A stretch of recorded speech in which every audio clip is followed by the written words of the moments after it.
फर्क होता है खुदा और फकीर में, फर्क होता है खुदा और फकीर में, फर्क होता है किस्मत और लकीर में। अगर कुछ चाहो और ना मिले तो समझ लेना कि कुछ और अच्छा लिखा है तकदीर में। हाय दोस्तों, आज आपके लिए लेके आया हूँ पोटेंशियल ट्रांसफार्मर।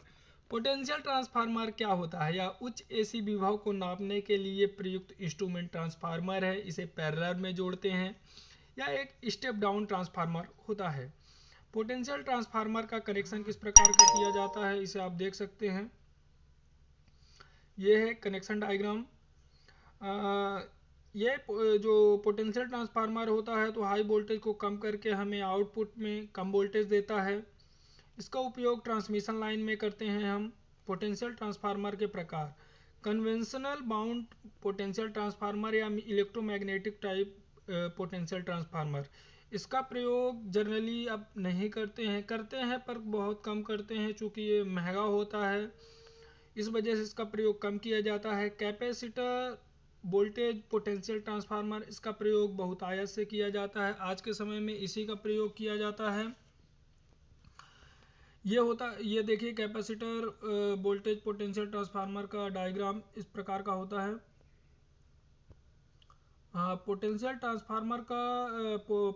ट्रांसफार्मर का फेजर डायग्राम, ये है पोटेंशियल ट्रांसफार्मर का फेज डायग्राम। जो एक आइडियल पोटेंशियल ट्रांसफार्मर होता है उसमें प्राइमरी बाइंडिंग और सेकेंडरी बाइंडिंग का जो रेशियो होता है तो एकदम एग्जैक्ट प्रोपोर्शनल होता है। लेकिन वास्तविक में ऐसा नहीं होता है। वास्तविक में उसमें कुछ लॉसेस हो जाते हैं। प्राइमरी बाइंडिंग और सेकेंडरी बाइंडिंग में वोल्टेज ड्रॉप हो जाता है। सेकेंडरी बाइंडिंग में पावर फैक्टर में कमी आ जाती है, जिससे पोटेंशियल ट्रांसफार्मर के फेज मतलब पावर फैक्टर कम होने से इनके फेज एंगल थोड़ा सा कम हो जाता है। तो जिसे ही हम इरर ऑफ वोल्टेज ट्रांसफार्मर या इरर ऑफ पोटेंशियल ट्रांसफार्मर के नाम से जानते हैं, जिसके लिए हम फेजर डायग्राम का अध्ययन करते हैं। ये फेजर डायग्राम है और इसमें जितने भी शब्द प्रयोग किए गए हैं उनका डिस्क्रिप्शन दिया हुआ है। पोटेंशियल ट्रांसफार्मर रेशो जो होता है तो ये 110 वोल्ट 11 kV अपान 110 वोल्ट है। इसका तात्पर्य इनपुट में आपको 11 kV मिल रहा है तो आउटपुट में आपको 110 वोल्ट मिलेगा।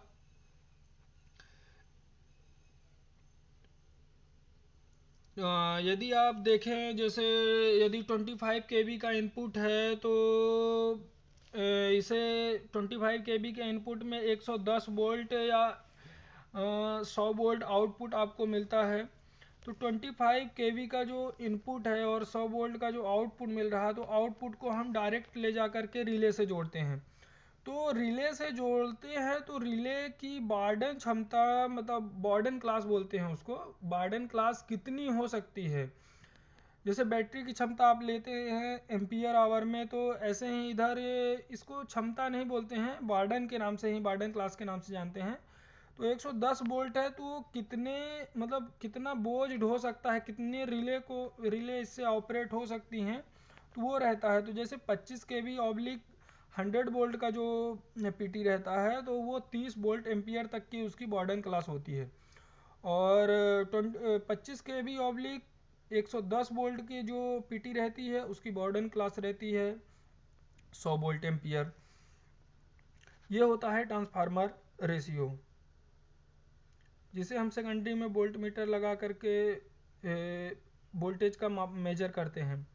पोटेंशियल ट्रांसफार्मर के कार्य: टाइप फर्स्ट प्रकार का पोटेंशियल ट्रांसफार्मर जो होता है तो इसे ट्रैक्शन पावर कंट्रोलर जो होता है तो रिमोट की सहायता से ही वो अपने सब स्टेशन रूम में बैठे बैठे ही देख लेता है कि जहाँ से भी वो ऑपरेट कर रहा है वहाँ से देख लेगा कि लाइन चार्ज है कि डिस्चार्ज है। उसका इंडिकेशन आप उसको वहीं पे मिल जाता है। टाइप सेकंड प्रकार का जो पीटी होता है उसे मीटरिंग, प्रोटेक्शन और इंडिकेशन तीनों कार्य के लिए प्रयोग किया जाता है। मीटरिंग के लिए कैसे प्रयोग करते हैं? जैसे इनपुट आपको मिल रहा है 132 kV आ रहा है इनपुट में, आउटपुट में आपको मिल रहा है 11 kV या 25 kV जो भी मिल रहा है 25। तो क्या एक्चुअल में जो हमारा वोल्टेज 132 kV आ रहा है कि नहीं आ रहा है, उसको हम वोल्ट मीटर लगा हुआ रहता है, तो ये नापने के लिए प्रयोग किया जाता है। वहाँ पे मीटर डायरेक्ट उसे एनर्जी मीटर से ले जा करके उसमें एक लीड जोड़ देते हैं, जिससे ये पता चलता है मीटरिंग के लिए कि, तो मीटरिंग के लिए जोड़ देते हैं, जिससे हमें ये पता चलता है कि जो इनपुट वोल्टेज है तो क्या एक्चुअल में जितना हमारे यहाँ आ रहा है तो उतना हमें मिल रहा है कि नहीं मिल रहा है। और प्रोटेक्शन के लिए जो आउटपुट जो रहता है 110 वोल्ट, वो जाकर रिले के लिए हम इनपुट देते हैं।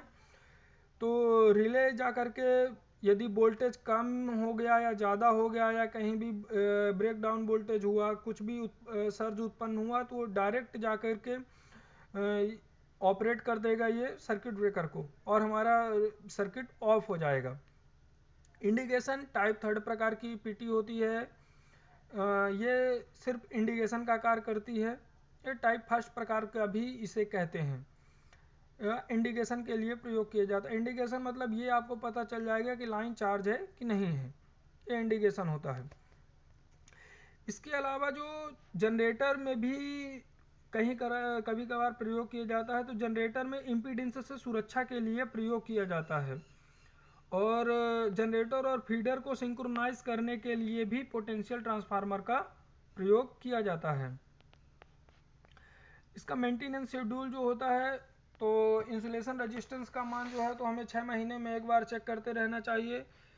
तो हाई वोल्टेज और अर्थ के बीच 200 मेगा ओम से कम नहीं होना चाहिए इंसुलेशन रेजिस्टेंस की वैल्यू, और इसके लिए हमें 2.5 केवी के मैगर का प्रयोग करना चाहिए। हाई वोल्टेज और लो वोल्टेज के बीच भी 200 मेगा ओम से कम नहीं होना चाहिए इंसुलेशन रेजिस्टेंस का मान, तथा इसके लिए भी हमें जो मैगर होगा तो 2.5 केवी का ही प्रयोग करना है। लो वोल्टेज और अर्थ के बीच जो हमारे इंसुलेशन रेजिस्टेंस का मान है 2 मेगा ओम से कम नहीं होना चाहिए, और इसके लिए जो मैगर प्रयोग किया जाएगा तो 500 वोल्ट का होगा। ऑयल टेस्टिंग, इसके लिए हमें ऑयल की बीडीवी टेस्टिंग करते हैं। BDV testing breakdown voltage testing, इसके लिए जो इलेक्ट्रोड के बीच का जो गैप होता है तो 2.5 mm होता है, और ऑयल की बीडीवी वैल्यू जो होती है तो 40 किलो वोल्ट से कम नहीं होनी चाहिए। पेंटिंग, पोटेंशियल ट्रांसफार्मर में पेंट किया हुआ रहता है, उसको चेक कर लेना चाहिए कि पेंट खराब तो नहीं हो गया है। यदि कहीं पेंटिंग निकल गई है तो उसकी प्रॉपर पेंटिंग करवा देनी चाहिए। डुप्लीकेट अर्थ टेस्टिंग, जितने भी इलेक्ट्रिकल इक्विपमेंट, महंगे इक्विपमेंट रहते हैं उनमें दोहरी अर्थिंग की जाती है, तो दोनों की प्रॉपर अर्थिंग आपको चेक करना चाहिए। सब स्टेशन में जितने भी इक्विपमेंट लगे रहते हैं उनकी वैल्यू लगभग 0.5 ओम के लगभग होती है। टेम्परेचर, टेम्परेचर जो होता है पोटेंशियल ट्रांसफार्मर को जो ओवर हीटिंग के लिए, जब इसकी ओवर हीटिंग वैल्यू निकालते हैं तो इसके लिए हमें पोटेंशियल ट्रांसफार्मर को डिस्कनेक्ट करते हैं। इसके बाद हम ओवर हीटिंग की टेस्टिंग करते हैं। और जो केबल वगैरह होती है, जितने भी इक्विपमेंट लगे होते हैं जनरली उनकी जो एक्चुअल वैल्यू होती है तो 30 डिग्री टेम्परेचर पर ही नापा जाता है। इसे 30 डिग्री टेम्परेचर से के हिसाब से ही फिर उनकी वैल्यू टेम्परेचर बढ़ने के साथ साथ थोड़ा कम होती जाती है। तो जब जो पोटेंशियल ट्रांसफार्मर में केबल वगैरह प्रयोग की जाती हैं उनकी भी हमें इंसुलेशन रेजिस्टेंस लेते रहना चाहिए। उनका मान 2 मेगा ओम से कम नहीं होना चाहिए, और उन्हें भी 30 डिग्री टेम्परेचर पर ही टेस्ट करना चाहिए। ओके दोस्तों, यदि आपको इसका पीडीएफ चाहिए तो डिस्क्रिप्शन में डला हुआ है, आप ले